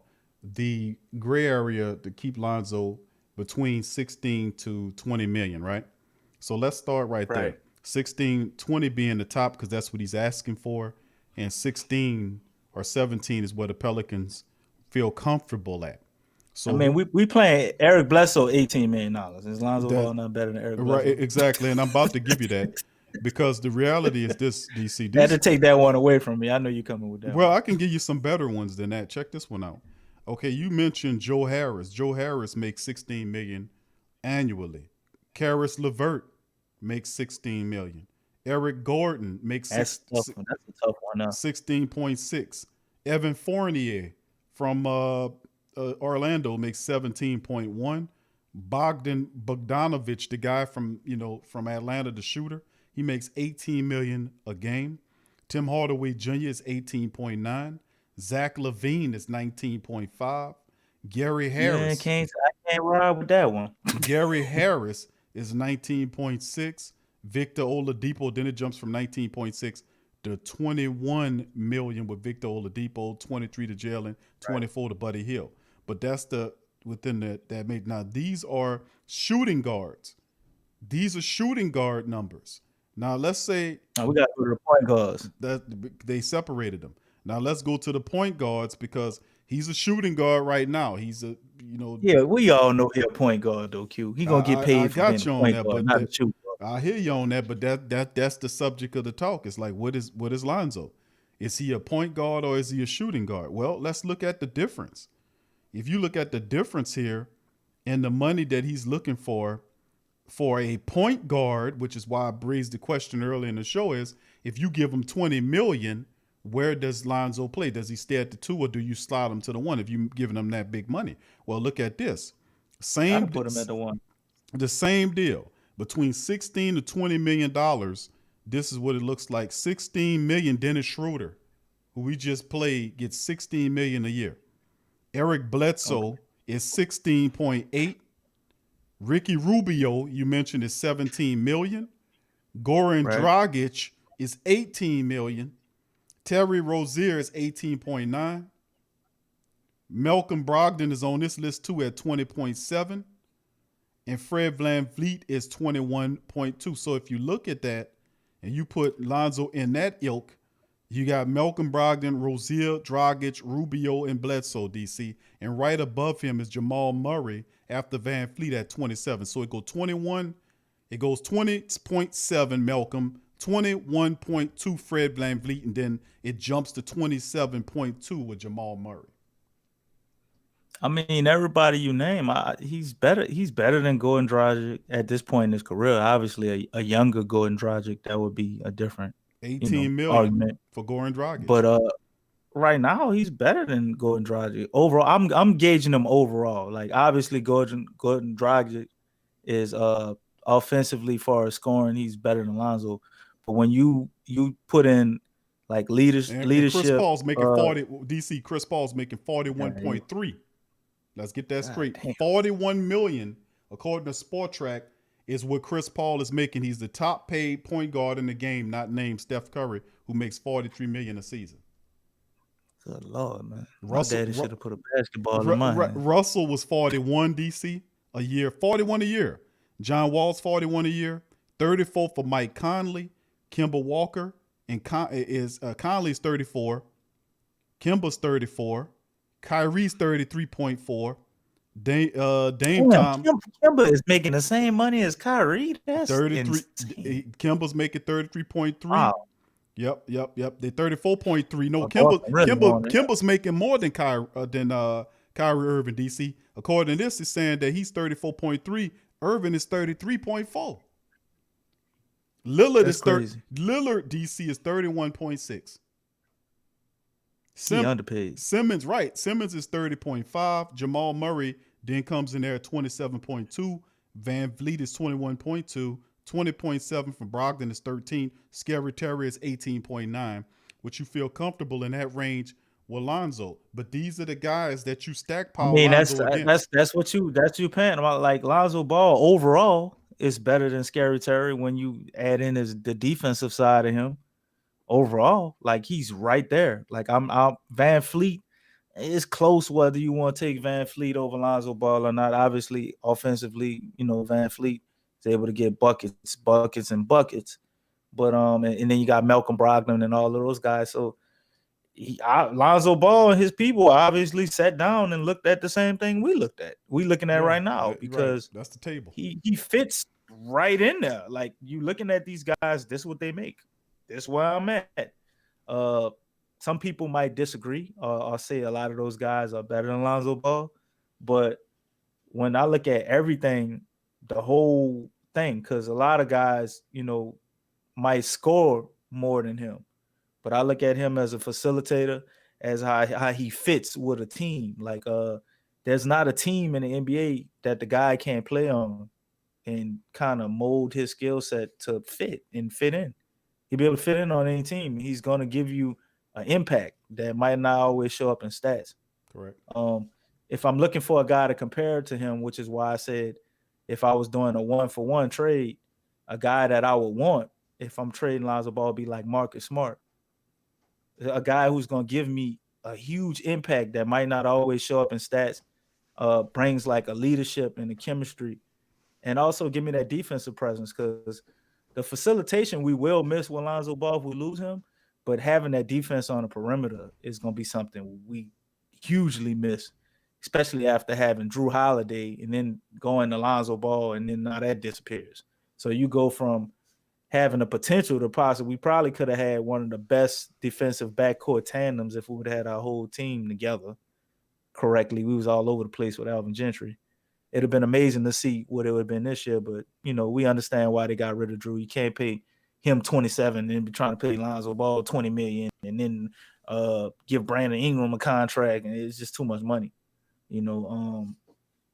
So we understand why that happened, but those steps down, I mean, it's going to hurt. It'll hurt in the long run. Like, who's going to guard the best player on the opposing team? I don't think all the people who hate on Lonzo or don't, I guess, want him here. Who you think been guarding the best player on the perimeter? And then they're going to point to games like what Dame lit us up and Zach LaVine and all of these guys. And that wasn't solely his fault, but he definitely was on the team. He was out there defending when it happened, so I ain't going to let him off the hook. But who we going to have to stick these guys? Brandon Ingram ain't going to be that dude far as defensively. We know that. Zion can't go out there. we really sure NAW just gonna be up for that challenge every night for 30 minutes a night? I'm sure he can guard them, but I don't know how successful it'll be for 30 minutes a night. I don't know if he's ready to do that, but he might have to if we get rid of him and we don't get a guy like a Marcus Smart or somebody who can play defense back. So that's another major aspect that he brings, as well as the chemistry he has with our two superstars. Like, we're not gonna just find a player to plug in and fill all of those holes just like that. Not saying that we can't fill them. I just think it'll probably be at the offseason before we really fill all of that. Yeah, we're gonna see, man. Listen, I'm for paying Lonzo, the bread to keep him with the team because I think he's an excellent player, man. I think he wants to be here, and he has a great And he chemistry. keeps getting better too. Right, we ain't seen the best of Lonzo, man. If you can keep Lonzo with Zion and Bi, they love playing together. They got a history, and that is so really important to have players that play well. That's a big part of it. Griffin found himself in some hot water years ago when he drafted Kyrie Irving on the team, and then, actually, he drafted Deion Waiters on the team, then drafted Kyrie Irving the next year, and then those guys hated each other and they destroyed. Imagine if Deion Waiters and Irving would have gotten along. That would have been a really nice backcourt in Cleveland. They hated each other, so it's very important when you have really good players and they're getting better together, and you can keep them together as they build together as a group, and each one person don't have to shoulder as much burden, and they have a synergy, a chemistry. You will want to keep that together. And a lot of people say, well, Q, I don't want to pay $20 million for Lonzo Ball. The reality is this: if you look at Lonzo Ball, and you look at the money that he's won, and like DC said about Eric Bledsoe's making $17 million a year. I mean, that's $3 more million. It's gonna be 18 and then go to 19. That's crazy. So wouldn't the good idea with me is if you won't pay Lonzo the money, just trade Eric Bledsoe, put a pick with him, and trade his ass, take one of the million picks that we have, and trade him on up out of here and get the money to Lonzo. I mean, one way that. But all this could have easily been avoided if we just never picked up Eric Bledsoe to begin with. But you couldn't. But see, that's the thing. That's why you couldn't move him out of here, DC. We said that when the trade happened, that the Pelicans should see if they can box and trade Eric Bledsoe. We knew that Bledsoe would be more than an impediment if you were able to obtain him. That's why they reached out to George Hill, because his contract was feasible. Really, truthfully told, George Hill fit the Pelicans better. He's a guy that brought that he's a excellent 3-point shooter, high IQ player, really intelligent player. He'll fit this team like a glove. But his contract was cheaper, was feasible. So they said, give me that, and we'll do this for you. You keep that other dude. So it's going to. I don't think. Yeah, OKC. I don't think they wanted Bledsoe. No, they don't want Bledsoe. Nobody wants Bledsoe. The reality is, if you look at the Lakers or several rumors have West Coast teams that have a Philly, that have a want in him. The Clippers want him. The Clippers. They ain't got no money though. They don't have the money. They don't. They got to get rid of that guy they signed from Detroit. He making about 16 million or 15 or something. Got $64 million contract. But see, they read up to him. He not living up to that. Let me ask this though: if you're a GM out there, the Pelicans put a pick on top of Eric Bledsoe to take him, they would definitely trade him with I know I don't want to give the first round. I know, but they only got $2 million in cap room. If they could find somebody to absorb his contract, a contract of that other guy. You know what I'm saying? Well, I mean, they probably would. I think Eric Bledsoe would be good on their team, honestly. Yeah. Like, Eric Bledsoe is not as bad as we make him out to be. No, we want him out of here because we're trying to is a bad situation for him. Right, and Bledsoe won't play like how we got Zion playing. That's Bledsoe game. But the issue is penetrate and get to the hole. But see, the thing is also as well is Eric Bledsoe is making a lot of money and it escalates. We know that. So he's not playing well enough. This thing's. Reason why you got to put some capital with him to move him out of here is because he's not playing like anything offensively speaking. He's in a major slump right now. You can see his confidence is waning. So it's not like you're going to get a lot for Eric Bledsoe playing like that. And the team that might be interested in him, they don't have the money. for teams who do have the money, you might have to put a pick with him to trade him, just like Dale Demps did when he moved Amir Osik out of here. Nobody wanted Osik. He had to trade him with a first-round draft pick. Then the people took him in. I think they held him there for a little bit. Then they simply worked out an arrangement to get him up off the team. So, I mean, and another thing is, if you can't move Bledsoe and whatever happens or however it plays, I keep saying move him to the bench. I mean, what better way for him to gain confidence but to take him out of the starting lineup, set him on the bench, let him play against backup players, during the season. So I'm all for that, but honestly, really, KLJ needs to be going to free up the minutes for the guys like KLJ. I mean, he's a major impediment for that, bro. Stan Van Gundy go keep going to him, bro, and I'm that's his fall guy. But putting a guy like Bledsoe on the bench for how he playing, a guy that's been a career starter his whole career, you really think that's going to help his confidence? I don't think it helps. I think it helps the team. I do. He can possibly maybe build confidence if he plays amazing in that role and he mentally accepts it, because he's obviously not the guy he once was. I think he just don't have that same pop like he used to have. To me, I don't think he's as fast as he used to be. Probably can't jump as high. He still is pretty athletic, but I'm just saying compared to what he used to be. Well, I don't think he's adapting to that step back. But so you mean to tell me Bledsoe wouldn't he's struggling and he looked like dog crap out there right now? I don't think the bench will help him? I don't think that's what helps his confidence. The bench would definitely help him in his role for the team. Wouldn't that prove his confidence, DC, if he's helping in a positive fashion with the team? I mean, he'll be playing against guys that are severely less talented as the guys he's starting against. Of course, it helps his confidence. When guys are playing bad, like how he's playing right now, the only thing that seems to help their confidence is for them to be able to fight through it in the same situation. And we ain't giving them that much time, DC. I'm sorry. If he was playing like, I won't send him to the bench too. I'm not disagreeing with you. I'm just saying I don't think it helps his confidence. I don't think it helps his confidence. Is the only thing I disagree with. Well, I'm saying it got to help his confidence if he playing against less talented people than he playing against now. That means he has not if you he's passing up shots. He don't have the same aggression. If he was playing like how he was playing maybe the first 2 weeks of the season, we'd be killing him if he was hitting. And we start him to the bench. DC is better for him. Right. It's better for him to pass up them shots because you would be killing his ass right now if he was taking them. He'd be missing them. What was his line tonight? Well, he was 3 for what tonight and missed all the 3-point shots, and he was 3 from. He was 1 for 8. 1 for 8. Honestly, I believe points. Because basketball is a game of confidence, man. If he confidently takes them shots and believes they're going in, and you have a game where you're missing them, that's one thing. But if you taking them and you think you're gonna miss the shot before you take it, like you're done. You're done. Like you gotta visualize the ball going in, man. Or it don't fall. Sometimes it don't. Nah, he feel like he gonna miss. That's why he missing. He got the Nick Melly thing going on right now. He closing his eyes and he says, "I am going to build a brick wall." Bang! I am building a brick wall. He's shooting him the tall, bro. I'd be happy when he don't have an elbow.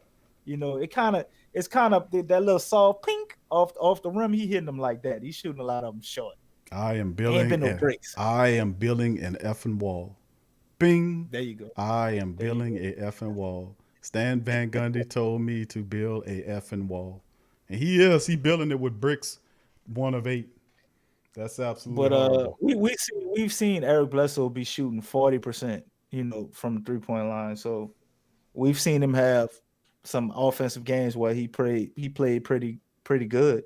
I believe he has talent. Sometimes I just don't understand offensively some of the decisions he decides to make at times. That was really the thing. But just that confidence, man, confidence is a tricky thing, Q. And then by him being low like that, and then we send him to the bench right now, I don't think it helps his confidence at all. It helped the team, though, because we got guys that's ready to step up and perform, and we still can get that defensive performance out of him, even if, his shot's not falling. He's still going to give you some good defense, no matter who he's guarding, whether it's somebody off the second unit or not. And I'm sure he'll get some trash points off of playing good defense. But I don't think your shot just come back like that. You got to really believe in yourself. And then when you bench a guy who's been a starter his whole career, that's already a blow to your confidence. So you already low on confidence, and then you get benched. So now you even lower. No, well, I mean, the mentality of Eric Bledsoe is he always been a pit bull. So I mean, if he's not like you getting benched because it's an injustice. Sometimes you get benched and it's a kicking your arse to get up off of it and do something that you're supposed to do. And of course Bledsoe has to respond in kind. But see, we don't have time to play around with Eric Bledsoe. He'll be moved by Thursday. He'll be moved like what we did to Lonzo Ball last year. Exactly. Sometimes you gotta, if you a superstar, man, you gotta earn it, man. Sometimes you're gonna hit that bench. Sometimes you gotta step up. Sometimes they got a guy behind you. Look what Jackson Hayes, how he responded kind to his hardships. And I mean, Billy Hernan Gomez was balling before Jackson said, you know what, I gotta do this and do that. And Jackson been balling because he can thank Hernan Gomez for a lot of that, because that gave him saying, listen, I'm a first round draft pick. This is mine. Nope. Billy Hernan Gomez came here and took it from him. What did Jackson do? Responded in kind and made sure Stan put Billy Hernan Gomez's ass on the bench. This is my job. I'm the first one. How old is Jackson Hayes, bro? Listen, that's the thing. It don't make no difference, because if Jackson Hayes, it's a huge difference. If Jackson from Hayes, a young player, no. If Jackson Hayes was playing like dog, you know what? And Billy Hernan Gomez is balling, Jackson is gonna sit his young ass down. Bad, his young arse down. So no. I'm not saying like that. Like they gonna play him because he's young. I'm saying when you bench young players, they tend to respond that way if they're worth anything. DC is building a effing wall with brick commentary. DC, I'm not building a wall, DC man. Both of the guys we talked about. DC is building a effing wall with brick commentary. Bang. DC is building a effing wall with Cam Reddish commentary. I ain't Eric DC Bledsoe right now. DC is building an effing wall with Cam Reddish commentary. Bing. DC is building a wall with Reddish comment, which Reddish on his commentary. With Reddish comment. It's either Cam Reddish DC or it's Reddish Cam. Which one is it? No, is that the cartoon character? No, bro. But I hear you. I'm just picking at you, bro. Nah, I know. But veteran players, in my opinion, like a lot of times when you do that, it don't always work out, man. We've seen a lot of guys' careers fizzle out that way. I mean, look how long it took Melo to make that transition. Even though Eric Bledsoe ain't never played on the level of a Melo, but you get my point. It's harder when they're veterans when they gotta go through that. Even you look at JJ Redick. When we kind of started doing that to him, he went in a deeper slump. You know what I'm saying? When he wasn't getting the same minutes like we gave him last year, and he went to a deeper slump. DC is Julio asking, is your last name Reddish? You damn right. You see my color? I'm red. I'm red, ain't I? I'm a little reddish. You heard me? I'm a little reddish. All right, big ups to the Pell, man. It's DC, man. Yes, and the question is, y'all want to know if Cam Reddish is paying DC to push him to be traded to the Pelicans? The answer is yes. Man, what y'all heard me say about Cam Reddish? Bro, we tonight. The flock have heard for all of this year. Talk about Cam Reddish. I wasn't talking about that man all this year, bro. Oh, you are not telling the truth to the family. Stop that, man. You lying. DC, you gotta stop. Lying, you gotta stop that from. You lying like Mufasa, bro. I did not talk about Cam Reddish all year, bro. Could y'all let DC know you ain't got no footage to talk about? I'm gonna put it I've up. been talking about Cam Reddish all year. They had a show or two where I probably mentioned him, but I ain't been talking about the man all year, bro. Stop. Bro, you was talking about Cam Reddish 6 months ago. 6 months ago. Yeah, that time and probably the other time we said something on the show. I know Cam Reddish that much, DC. I heard of Cam Reddish, but I didn't know Cam Reddish was this. I didn't even know Cam about Reddish because of Zion, man. And I know Cam Reddish because he played at Duke. But yeah, I understand that. But when it come down to the Pelicans, I ain't give a damn about Cam Reddish. He ain't a Pelican. But DC is speaking this to I existence. don't He care wants much, that Cam much Reddish on about the him team. either. DC wants Cam Reddish on this damn team. He wants him on the team. I got you, DC. I want my superstars to be happy, and I want win, Q. If we could get somebody with a lot of talent that ain't getting paid a lot of money, and we can make that work, I'm all for it. Like the guy from Cleveland, I didn't mention it, but I wanted us to get the little Porter guy from Cleveland when they put him in the street. Oh, Kevin Porter. Kevin Porter. He a little thrown off. I wanted us to draft him. He a baller, but I knew he had talent. Yeah, I know that he a bit. I heard he throw why it he off. throw it off? What did he do? I mean, he has some off court stuff. You might want to look that up, but I heard that he I kind of can't throw buy it off. into that. They be saying that, bro. No, They said the same thing about Cam Reddish, but you ain't buying that. A lot of people, bro. They make a lot of stuff up about a lot of people, bro. You ain't buying about Cam, right? You don't believe it about Porter. Big ups to the flock, GM Kev. Porter over there balling in Houston, though. I hear you, bro. He ain't got nobody. Who else is gonna ball? I mean, it's either him or the coach. Somebody got to take the shot. GM Kev, big ups to you, true Louisiana. Silas look young enough, like he could get out there and cross somebody over. He look young enough. Yeah, he can cross over Put a jersey on. VP Saints Pels Lady, big ups to y'all, true Louis Animal. GM Kev, Melanin Guy 504, big ups to the flock. Line of Calvary, big ups to you. Brandon Cormier, what's up? What's going on, fam? Much love to you. Kenneth Barnes, KK 504 and 404 Lady, appreciate you being here and doing what you do. Mike W, what's up? What's up, Mike W? Big ups to you, fam. Good to see you in the chat as well. Josh, what's up, brother Josh? Much love, fam. And I'm going down the chat, giving a shout out. Last Saint, what's up, fam? Brother Tyrese in the building.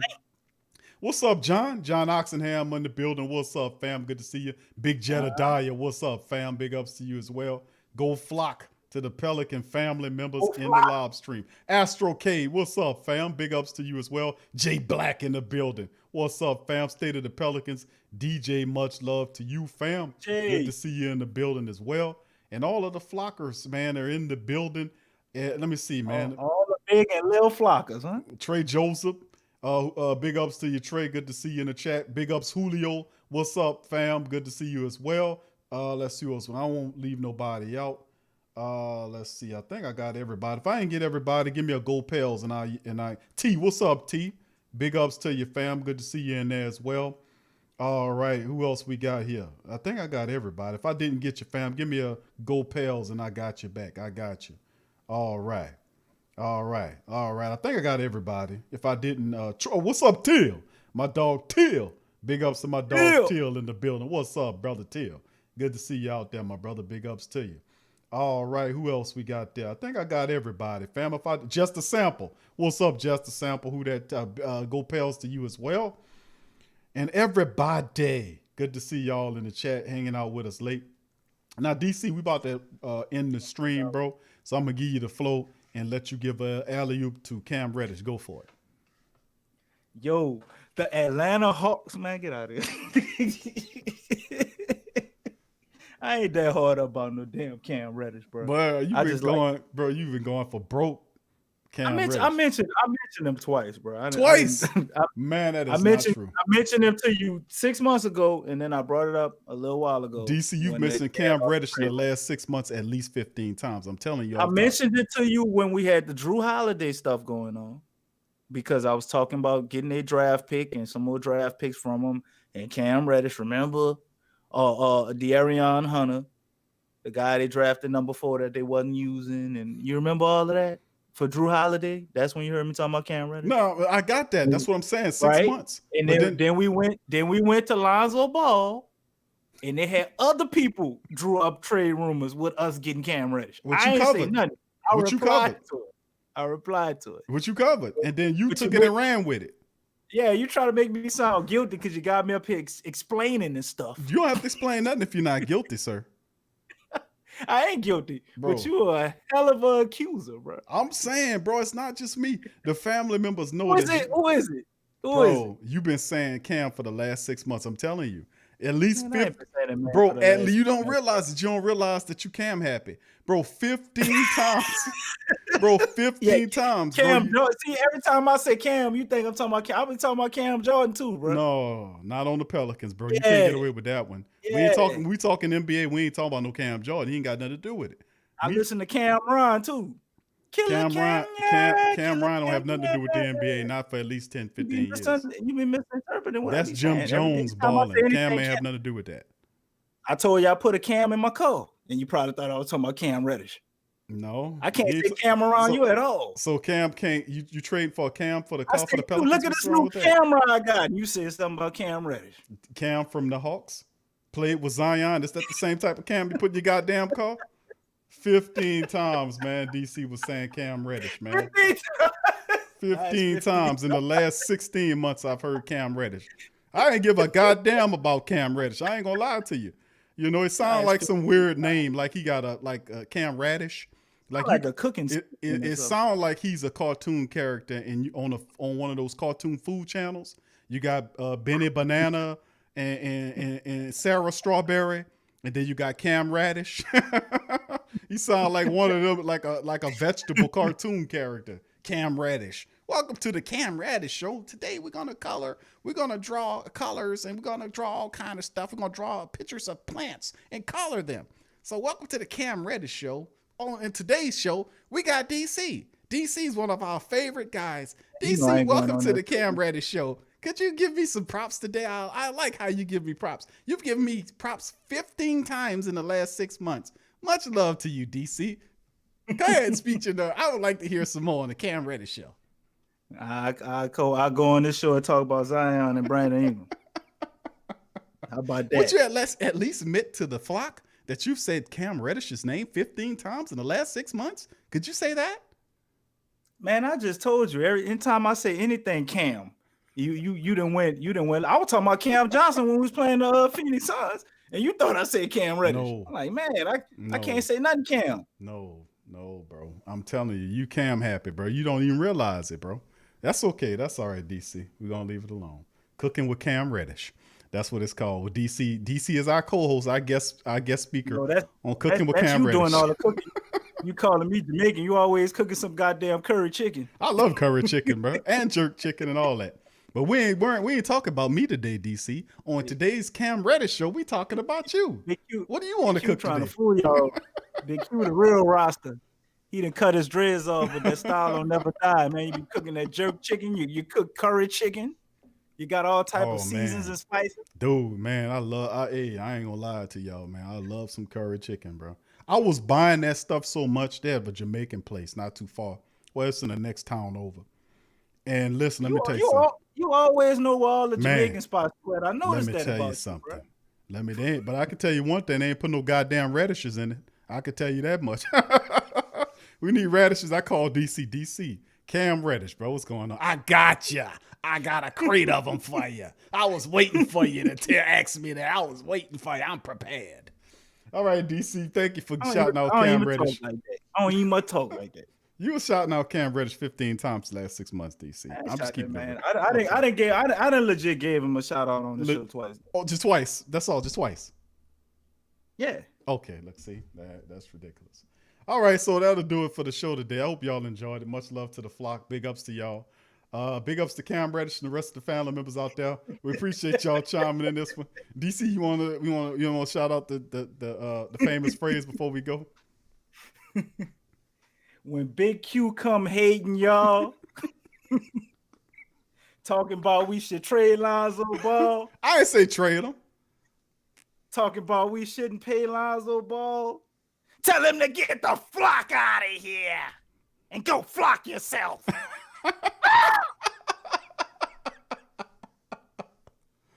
All right, DC, thank you for that, man. DC right there. Much love to the family, man. We appreciate y'all. Big ups to y'all. And we'll see you later where the next game's on the 23rd will pop up. DC, let me see here. What's up? The game is on the 26th.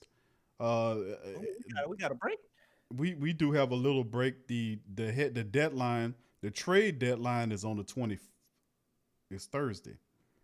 I think it's we're gonna have to do a show. So we're gonna have a trade. We got some action. We'll work it out, but we'll have a trade deadline show covering the Pelicans as well, man. coming up here soon. And then, of course, we're going to have the recap show of the Denver Nuggets matchup as well. So I'd like to thank all of the flock for tuning in. If you're not a subscriber, please hit the subscribe button and join the flock, the realest show covering the Pelicans. Big ups to Curtis Edwards and Steve Edwards are 2 new members, and Bobby Boucher as well. Big ups to those guys for becoming members of the flock. Big ups to you guys. Thank y'all. Yeah, y'all, man. Joining the Bird gang. And we'll see you guys Thanks, later. Please feel free to share the links in your social media feed where all the Pelicans fans are going. Also, please put Reddit, whatever. And we'll see you guys later. Peace and go Pels. DC, good show. I'll holler at you later, fam. Likewise, brother. Talk to you later.